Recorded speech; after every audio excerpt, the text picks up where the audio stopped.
Currency కష్టాలు continue అవుతున్నాయి. వరుసగా 16వ రోజు కూడా సామాన్యులకు నోట్ల కష్టాలు తప్పడం లేదు. నిత్యావసర వస్తువులు కొనుగోలు చేసేందుకు కూడా చేతిలో డబ్బు లేక ఇబ్బందులు పడుతున్నారు. ఏటీఎం సెంటర్ల దగ్గర యథావిధిగా అవుట్ ఆఫ్ సర్వీస్ బోర్డులే దర్శనమిస్తున్నాయి. ఇక బ్యాంకుల్లోనూ పూర్తి స్థాయిలో నగదు అందుబాటులో లేదు. 2-3 గంటల తర్వాత క్యాష్ లేదంటూ వినియోగదారుల్ని తిప్పి పంపేస్తున్నారు. మరికొన్ని బ్యాంకుల్లో టోకెన్ ఒక రోజు, క్యాష్ మరో రోజు ఇస్తామని బోర్డులు పెడుతున్నారు. అది కూడా 50 మందికి మాత్రమే టోకెన్లు ఇస్తుండడంతో వాటి కోసం కూడా బ్యాంకు తెరవడానికి కనీసం 3 గంటల ముందు లైన్లో నిలబడిన సీన్స్ కూడా కనిపిస్తున్నాయి. ఇంకా పెద్ద నోట్ల రద్దు చిరు వ్యాపారులపై పెను ప్రభావమే చూపిస్తోంది. కొనుగోళ్లు సగానికి పైగా పడిపోయాయని వారు అంటున్నారు. పాల వ్యాపారుల కష్టాలపై మరిన్ని డీటెయిల్స్ మా కరెస్పాండెంట్ అరుణ్ అందిస్తారు. ప్రభావం చిల్లర వ్యాపారాల మీద పడింది. నిత్యావసర వస్తువులు కూడా కొనలేని సిచ్యువేషన్లో సామాన్యులు ఉన్నారు. ప్రస్తుతం మనం పాల వ్యాపారుల పరిస్థితి ఎలా ఉందని పరిశీలిస్తే ఇక్కడ ఎవ్రీడే కనీసం 4000 ప్యాకెట్లు డిస్ట్రిబ్యూట్ అవుతాయి.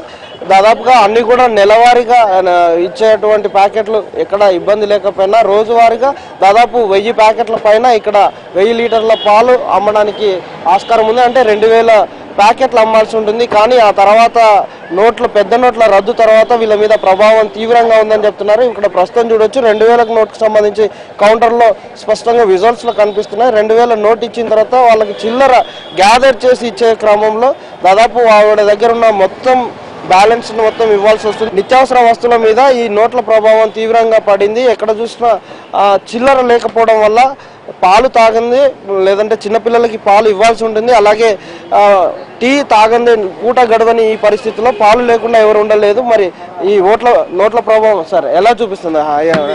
अभी बहुत प्रॉब्लम है. 2000 और चेंज 100 बस. तो थोड़ा चेंज में प्रॉब्लम होता है बस. అమ్మ పేరు చెప్పండి. పాలు ఎలా అమ్ముడుపోతున్నాయి? చాలా కష్టంగా ఉందండి. అప్పుడేమో 500 నుండి తీసుకొచ్చినప్పుడు అలా కరెన్సీ ప్రాబ్లం అయింది. ఇప్పుడేమో అందరూ 2000 తీసుకొస్తున్నారు. చూడండి, ఈ 2000 అన్ని తీసుకొచ్చారు, మా దగ్గర చేంజ్ అయిపోయింది. దీనివల్ల మాకు డైలీ 400 లీటర్స్ లాస్ అవుతుంది. పాలన్నీ అలాగే మిగిలిపోతూ ఉంటాయి. అవన్నీ మేము ఫ్రిడ్జ్ లో పెట్టి మళ్ళీ పాలు తగ్గించి మాకైతే బిజినెస్ మొత్తం లాసే. అసలు దీనివల్ల మాకు ఏం బెనిఫిట్ లేదు. ఈ 2000 వల్ల దీనికంటే ముందు 500 ఓపెన్ చేసినా బెటర్ గా ఉండేది. ప్రతి ఒక్కరు ఇప్పుడు 100s 10s తీసుకొస్తే వీటన్నిటిని గ్యాదర్ చేసి ఒక 2-3 కస్టమర్స్ కి ఇవ్వగానే చేంజ్ అయిపోతుంది. మేము బయటికి వెళ్ళి ఎక్స్చేంజ్ చేసుకోవాలన్నా కూడా కమిషన్ తీసుకుంటున్నారు. 2000 కి 200 రూపీస్ కమిషన్ తీసుకుంటున్నారు. ఆ బేస్ లో మేము ప్రతిరోజు 2-3,000 రూపీస్ బయట బ్లాక్ పెట్టాల్సి వస్తుంది. మాకు వచ్చే లాభం ఏం లేదు, అంత నష్టమే. అంటే పాలు చిన్నపిల్లలకి అవసరమే, రోజు టీ తాగండి అయితే బతకారు కదా, మరి ఎట్లా? దాని వల్లనే ఇబ్బంది అవుతుందండి. ఇప్పుడు మేము ఏంటంటే వాళ్ళు అలా మాకు కంపల్సరీ పాలు కావాలి కదమ్మా అంటే మేము వాళ్ళకి ఖాతాలో ఇవ్వాల్సి వస్తుంది. సో వాళ్ళ ఖాతాలో తీసుకెళ్తున్నారు. ఒక 10-15 డేస్ ఆ ఖాతాలో తీసుకెళ్లి మాకు డబ్బులు కూడా తెచ్చి ఇవ్వట్లేదు. ఇప్పుడు పాలైతే ప్రతి ఒక్కరికి అవసరమే. దాని వల్లనే మాకు చాలా ఇబ్బంది అయిపోతుంది. బిజినెస్ అంతా లాస్. మేము ఇప్పుడు మా బిజినెస్ పొడగొట్టుకోవద్దు అనుకుంటే మేము కమిషన్ లో ఇచ్చి తీసుకోవాల్సి వస్తుంది చేంజ్. ముందు 1000 కి 10 రూపీస్ తీసుకునే వాళ్ళు, ఇప్పుడు 1000 కి 200 రూపీస్ తీసుకుంటున్నారు చేంజ్.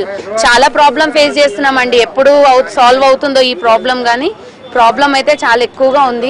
పాలు లేదే పూట గడవని పరిస్థితి. ప్రతిరోజు ఉదయం లేవగానే బెడ్ కాఫీతో మొదలై అలాగే రోజు గడిచేసరికి కనీసం 3-4 టీలన్నా తాగే రోజులు ఈ రోజు. ఇలాంటి పరిస్థితుల్లో పెద్ద నోట్ల ప్రభావం వల్ల కనీసం రోజుకు ఒక్కసారి కూడా టీ తాగలేని పరిస్థితి. మరోవైపు చిన్నారులకు పాలు పట్టించాలన్నా కానీ అప్పు చేసి పాలు తీసుకొస్తున్నారు. 15 రోజుల పాటు ఒకసారి పేమెంట్ చేస్తామని చెప్పిన వాళ్ళకు కూడా దాంతో తమ బిజినెస్ మీద తీవ్ర ప్రభావం చూపిస్తుందని పాల వ్యాపారులు చెప్తున్నారు. ఎక్కడ చూసినా పాల వ్యాపారుల పరిస్థితి అయితే బిజినెస్ చాలా పడిపోయిందనేది, చాలా చోట్ల దాదాపు 20-20% పెద్ద నోట్ల ప్రభావం వల్ల బిజినెస్ తగ్గిపోయిందనేది తెలుస్తూ ఉంది. ఇప్పటికైనా అధికారులు కొంచెం చొరవ తీసుకొని మొదట 500 రూపాయల నోట్ను అందుబాటులోకి తీసుకురాగలిగితే ఈ కష్టాల నుంచి బయటపడతామని పాల వ్యాపారులు చెప్తున్నారు. సామాన్యులు కూడా చిల్లర కష్టాల నుంచి త్వరగా తమల్ని బయటపడాలని కోరుకుంటున్నారు.